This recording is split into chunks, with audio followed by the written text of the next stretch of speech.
हम अपने आसपास ऐसी साउंड से घिरे हुए हैं।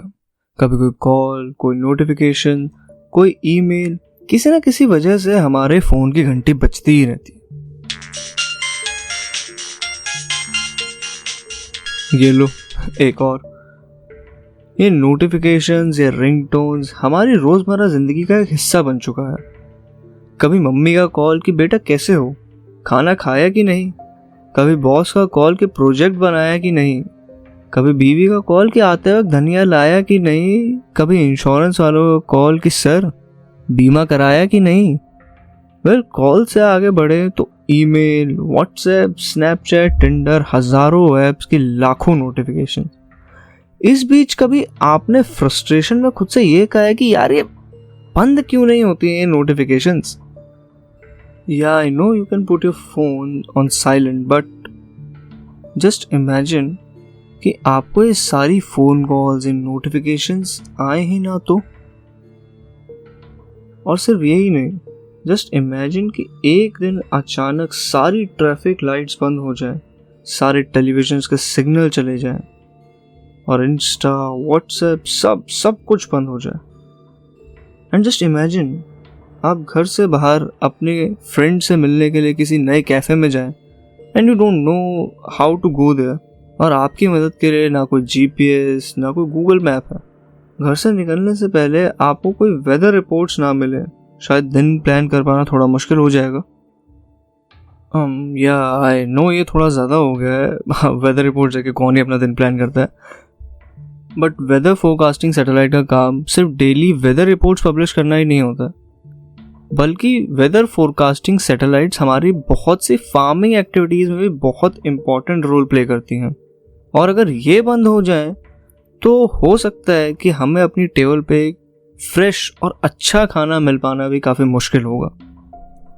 And at last just imagine कि अभी पिछले 1 मिनट में जो कुछ भी आपने इमेजिन करा वो सब सच हो जाए तो। Well don't worry, we are not under any alien attack. हम पे कोई एलियन अटैक नहीं होने वाला है। Good news.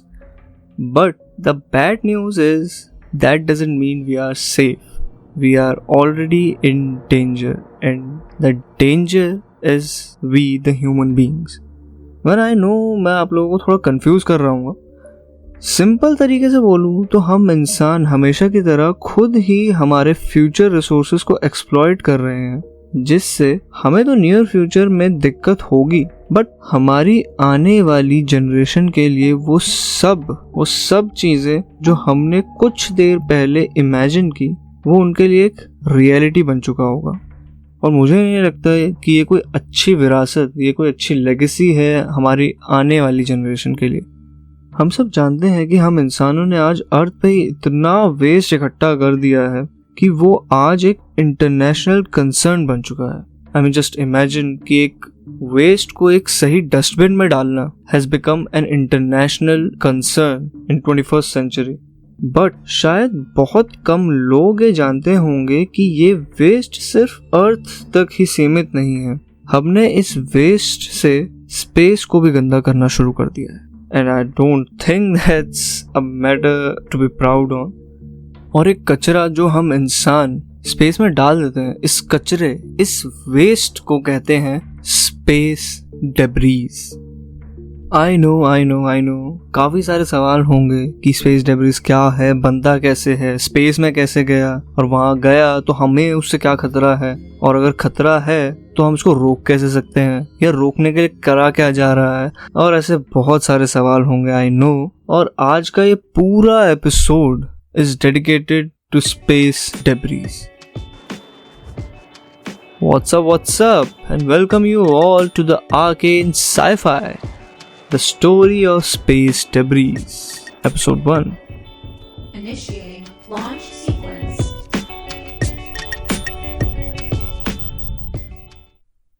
So, space debris. I know नाम से थोड़ा किसी वायरस के नाम की तरह लगता है, but फॉर्चुनेटली ये कोई वायरस नहीं है, एंड अनफॉर्चुनेटली ये उससे भी डेंजरस साबित हो सकता है। I know you must be saying कि भाई है क्या ये चीज़। तो अगर सिंपल शब्दों में बोला जाए तो स्पेस डेब्रीज कोई भी चीज हो सकती है, छोटी या बड़ी, कोई पीस ऑफ मशीनरी या कोई डेड सैटेलाइट, या मे बी कोई बहुत छोटी चीज जैसे सैटेलाइट से निकला कोई पेंट फ्लैग या कोई नट बोल्ट। कोई भी यूजलेस चीज जो अर्थ की ऑर्बिट में घूम रही है, अर्थ के चक्कर लगा रही है, is considered as space debris. गलियों में, रोड्स पे, बीचेस पे, वाटर बॉडीज के अंदर, इन सब जगहों पे कूड़ा फैलाना एक आम बात सी थी।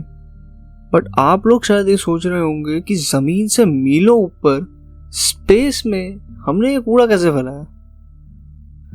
बट बिलीव मी, बहुत से लोगों के लिए ये जानना बहुत ज़्यादा शॉकिंग होगा कि पिछले 60 से 70 सालों में ये स्पेस जंक कैसे और कितना बढ़ चुका है। 1963 इस साल में यूएस एयरफोर्स ने कुछ 400 मिलियन निडल्स के साइज के छोटे छोटे एंटीनास ऑर्बिट में रिलीज करे थे to see if the radio waves would bounce off them.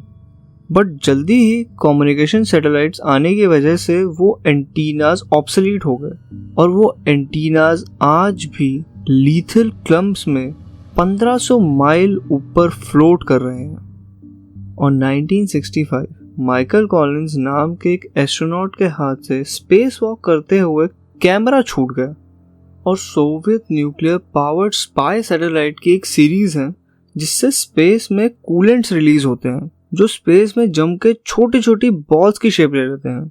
और इसके अलावा बहुत से space craft, bolts, lens cap, equipment cover और थर्मल ब्लैंकेट जैसी चीजें हैं जो अभी भी हमारे अर्थ की ऑर्बिट में घूम रहे हैं। बट ये चीज इतनी बड़ी नहीं थी कि नासा का ध्यान इस प्रॉब्लम की तरफ खींच पाए। It was the explosion of derelict rocket जिसने पहली बार नासा का ध्यान स्पेस डेब्रीज की तरफ खींचा। 1970 में डेल्टा रॉकेट को अपना पेलोड डिलीवर करने के बाद ऑर्बिट में ही छोड़ दिया गया, बट वो अचानक ब्लास्ट होना शुरू हो गया।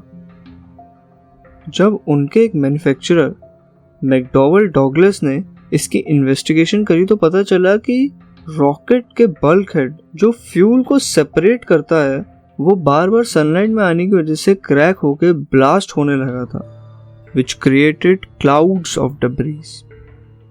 ऐसा आगे ना हो उसके लिए गाइडलाइंस बनी कि लेफ्ट ओवर फ्यूल्स को वहीं छोड़ देने के बजाय उसी को यूज करके या तो रॉकेट को ऑर्बिट से दूर ले जाया जाए या फिर अर्थ की ऑर्बिट के अंदर धकेल दिया जाए, जिसके बाद वो फ्रिक्शन से अपने आप जल जाएगा and there will be very very much less debris by this। But इसके बाद सवाल ये आता है कि ये जो भी एक्शंस अभी हम ले रहे हैं इस प्रॉब्लम को डील करने के लिए, क्या ये एक्शंस काफ़ी हैं या हम इस सिचुएशन को, इस प्रॉब्लम को उतनी अटेंशन नहीं दे रहे जितनी इसको मिलनी चाहिए। मॉली मैकॉली जो कि एक डेब्रीज एक्सपर्ट हैं, उनका कहना है कि स्पेस डेब्रीज को वाइड स्प्रेड अटेंशन शायद तब तक नहीं मिलेगी जब तक कोई बड़ी दुर्घटना ना हो, एक ऐसी दुर्घटना जिसमें शायद लोगों के जान को भी जोखिम हो सकता है। और ऐसे किसी कैटास्ट्रोफिक इवेंट से शायद हम इतना दूर भी नहीं हैं। अगर बात करें स्पेस डेब्रीज की इन नंबर्स तो there's literally a lot up there. There are 2000 active satellites जो अर्थ को ऑर्बिट कर रही हैं और 3000 डेड सैटेलाइट्स जो अभी भी अर्थ की ऑर्बिट में है। और सिर्फ यही नहीं, there are around 34,000 pieces of junks जो 10 सेंटीमीटर से बड़े हैं और 128 मिलियंस ऑफ स्पेस जंक जो 1 मिलीमीटर से बड़े हैं, जिसकी वजह से 1999 से अब तक इंटरनेशनल स्पेस स्टेशन ISS को 25 टाइम्स अपनी लोकेशन से मूव करना पड़ा ताकि किसी पॉसिबल डेब्रीज को अवॉइड कर सके। और एक कंप्यूटर स्टिमुलेशन की माने तो अगले 200 साल में तो debris larger than 8 inches will increase by 1.5 times और उससे छोटे debris will increase even more. 4 से 8 इंचेस के junk is expected to multiply 3.2 times and 4 inches के छोटे debris will grow by a factor of 13 to 20 times। और ये सिर्फ एक स्टिमुलेशन है। रियलिटी इससे भी वर्स हो सकती है। जॉनथन मैकडॉवेल जो एक एस्ट्रोनॉमर है Harvard Smithsonian centre of astrophysics में, उन्होंने भी CNN बिजनेस को दिए अपने एक इंटरव्यू में इस सिचुएशन को एक्सप्लेन किया था। उन्होंने बताया कि अगर हम आज जितनी सैटेलाइट स्पेस में हैं उससे 10 गुना ज़्यादा सैटेलाइट्स और स्पेस में भेजें तो खतरा 10 गुना ज़्यादा नहीं बढ़ेगा बल्कि 100 गुना ज़्यादा बढ़ जाएगा। और ऐसी सिचुएशन को कहते हैं केस्लर सिंड्रोम। हाँ, आई नो ये नाम किसी बीमारी टाइप जैसा लगता है, बट फॉर्चुनेटली ये कोई बीमारी नहीं है, it's a scientific theory. But हाँ, अगर ये थ्योरी सच होती है तो ये किसी बीमारी से भी ज़्यादा खतरनाक साबित हो सकता है पूरी ह्यूमन रेस के लिए। अभी क्या है इसके बारे में ज़रा बात करते हैं। 1978 में नासा के एक साइंटिस्ट डोनाल्ड केस्लर ने इस आइडिया को दुनिया के सामने रखा था।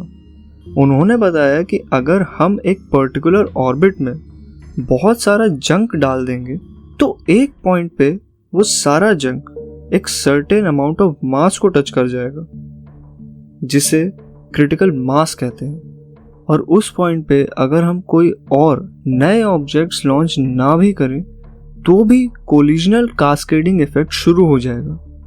मतलब एक ऐसा चेन रिएक्शन बन जाएगा जिसमें करंट पीसेस ऑफ जंक दूसरे ऑब्जेक्ट से टकराकर और नए क्लाउड्स ऑफ डेब्रीज बनाना शुरू कर देंगे, और ये तब तक चलता रहेगा जब तक अर्थ की ऑर्बिट बिल्कुल यूजलेस ना हो जाए। स्टार्टिंग में इस कॉन्सेप्ट को एक मैथमेटिकल फैंटेसी समझकर नेग्लेक्ट कर दिया गया, पर अब जब प्रॉब्लम काफ़ी बड़ी हो गई है तब हम इस चीज़ पर ध्यान दे रहे हैं। इस पे केस्लर ने एक बार ये भी कहा था कि अभी भले ही हम क्रिटिकल मास पे नहीं हैं, बट उसके काफ़ी क्लोज हम पहुंच चुके हैं। और अगर ऐसा हुआ तो जो बात हमने इंट्रो में करी थी वो बात बिल्कुल रियलिटी में बदल जाएगी। अब शायद आप लोग ये सोच रहे होंगे कि इतने सारी सैटेलाइट्स ऑलरेडी ऑर्बिट के अंदर प्रेजेंट है, इतना स्पेस जंक वैसे ही ऑर्बिट के अंदर प्रेजेंट है, तो ऐसे कोलिजन्स होना तो काफ़ी कॉमन होगा। Well, thanks to our highly advance navigation systems के ऐसे बहुत से कोलिजन्स होने से पहले ही हमें पता चल जाता है और हम उसको प्रिवेंट कर पाते हैं। But according to this theory सिर्फ एक गलती, सिर्फ एक बैड डे, सिर्फ एक बैड लक ऑर्बिट के अंदर एक बहुत बहुत बड़ा अनरिपेरेबल डैमेज छोड़ के जा सकता है। And the history of space age has proved it. Our path to Kessler syndrome has already been started in 2007, and it was the Chinese who took us down this path. 2007 में China ने एक anti satellite test किया जिसमें उन्होंने अपनी एक dead satellite को अपनी मिसाइल से ब्लास्ट कर दिया। ये टेस्ट चाइना ने वेस्टर्न कंट्रीज को ये दिखाने के लिए किया था कि उसके पास भी एंटी सैटेलाइट कैपेबिलिटीज हैं। ये मिशन सक्सेसफुल तो हुआ, बट उस सक्सेस के पीछे वो एक जंग का बहुत बड़ा क्लाउड छोड़ गया जिसमें कुछ 3000 ट्रैकेबल पार्टिकल्स थे और उससे भी कहीं ज़्यादा अनट्रैकेबल पार्टिकल्स। हालांकि ये दुनिया का पहला एंटी सैटेलाइट टेस्ट नहीं था, इससे पहले यूएस और रशिया ने भी ऐसे टेस्ट किए थे, बट वो लेट 1960s और 1980s की बात थी। उस time satellites was not so common, तो उस टाइम पे इसका खतरा बहुत कम था। बट इन 21st सेंचुरी जब earth is surrounded by thousands of satellite, इस टाइम पे ऐसी कोई भी एक्टिविटी बहुत बहुत खतरनाक साबित हो सकती है। ऐसी ही एक और दुर्घटना हुई जिसने सारी दुनिया का ध्यान स्पेस डेब्रीज की तरफ खींच लिया था। इट वॉज इन 2009 जब साइबेरिया के कुछ 500 मील ऊपर दो सैटेलाइट्स आपस में कोलाइड हो गए थे at a speed of 22,300 mph। ये स्पीड काफ़ी थी दो सैटेलाइट्स के हजारों टुकड़े करने के लिए। इस डिवास्टेटिंग इवेंट के कल्प्रिट थे एक इनएक्टिव रशियन सैटेलाइट कॉस्मोस 2251 और एक active US based communication satellite iridium 33।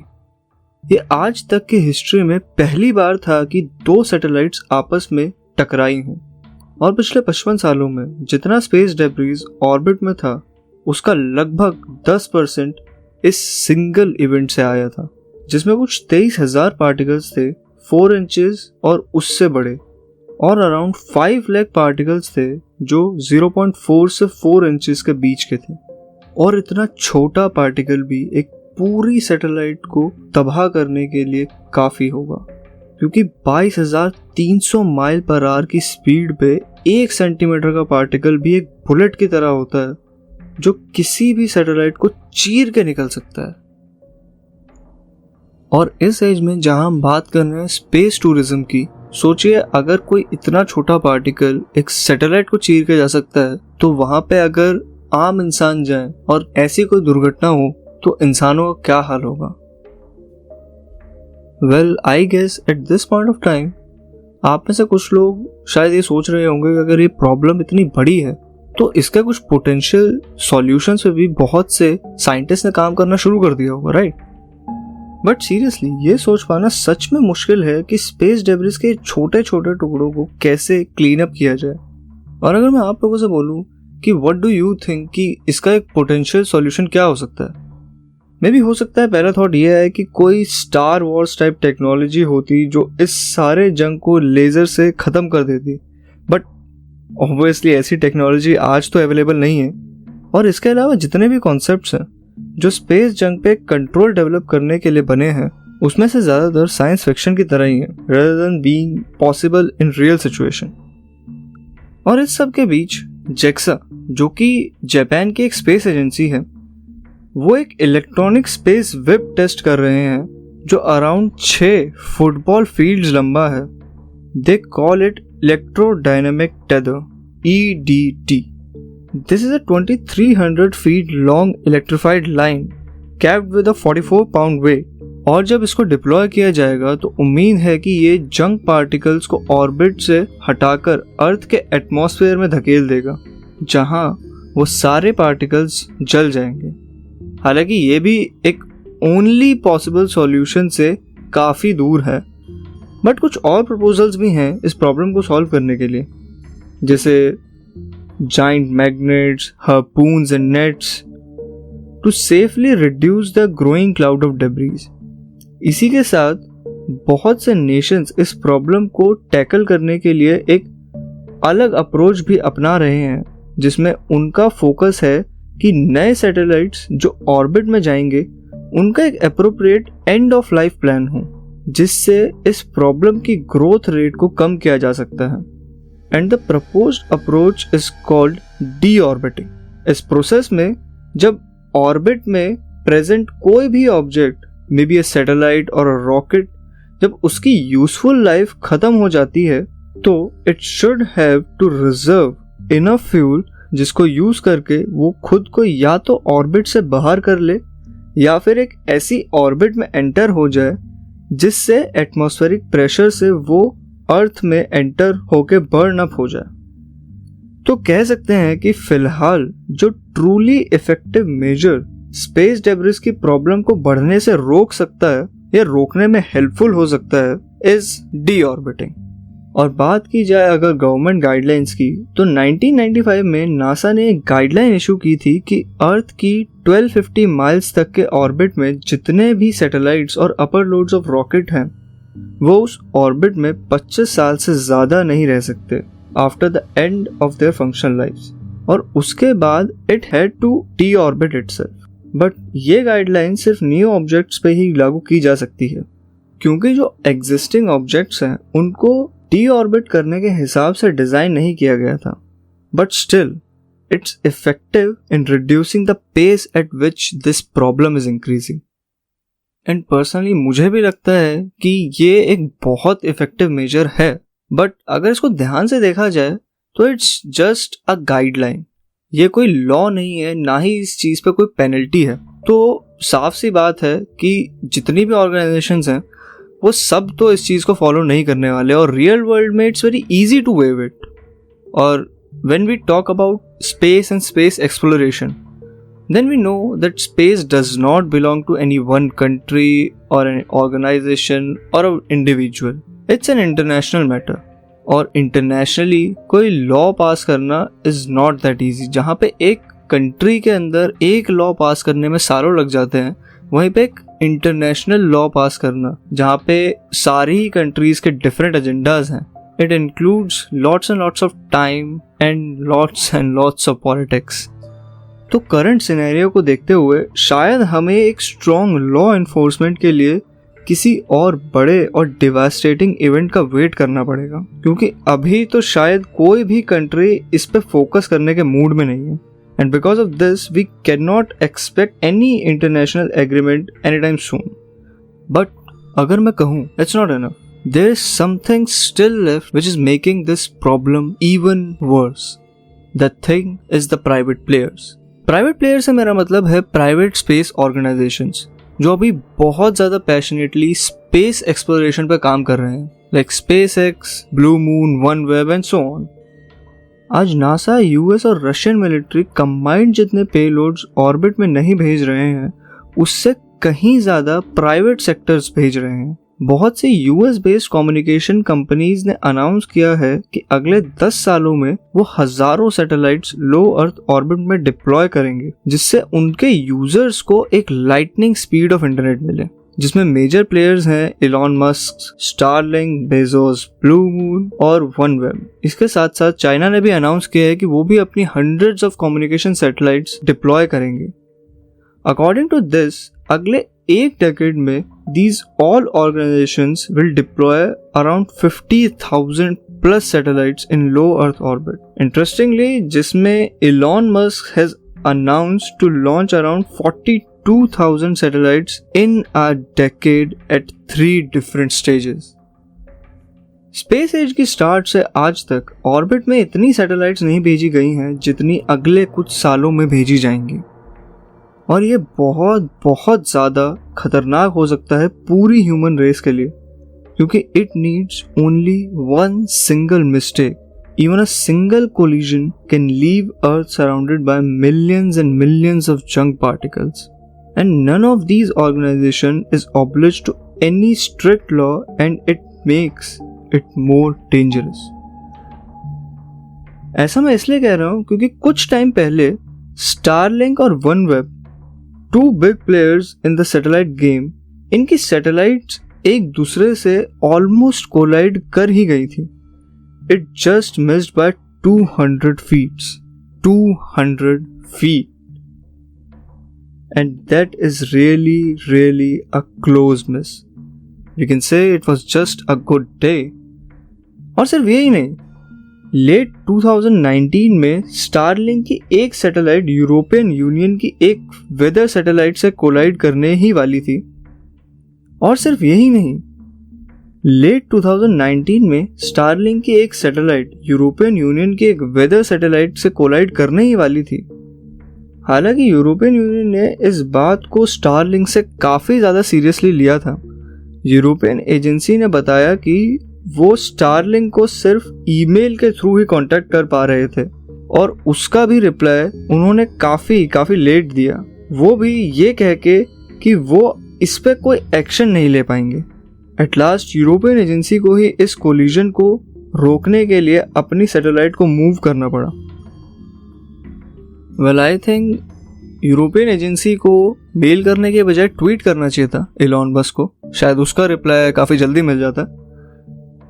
But on a serious note, these incidents show that कि हम कितने बड़े खतरे में हैं। सिर्फ एक गलती और एक बहुत बड़ा हादसा जिसका अंजाम सबके लिए काफ़ी बुरा हो सकता है। Well, being the fellow citizens, हम शायद इस सिचुएशन में कुछ बहुत बड़ा कंट्रीब्यूशन नहीं दे सकते, बट एक छोटा सा कंट्रीब्यूशन हम ज़रूर दे सकते हैं कि इस चीज़ के बारे में अवेयरनेस बढ़ाएं। बहुत से लोगों को शायद पता ही नहीं है कि स्पेस डेब्रिस है क्या, इसकी वजह से हम किस डेंजर में हैं, या क्या पोटेंशियल डेंजर आने वाली जनरेशन्स को इसकी वजह से हो सकता है। तो we can share some article जिसमें इन चीज़ों के बारे में काफ़ी डिटेल में बताया गया हो, समझाया गया हो, और maybe there are some good movies Like, if you want to know more about Kessler syndrome and space debris, you can definitely consider watching Gravity. It's an amazing movie और इस प्रॉब्लम को बहुत बहुत अच्छे से और बहुत scientific तरीके से उस मूवी में दिखाया गया है. And if you think this podcast was new, valuable and informative for you, then do share it with your friends and families. WhatsApp, Insta, Facebook, जहाँ पे भी आप चाहें इसको शेयर करें ताकि आपके आसपास के लोगों में इस सिचुएशन, इस प्रॉब्लम को लेके अवेयरनेस बढ़े.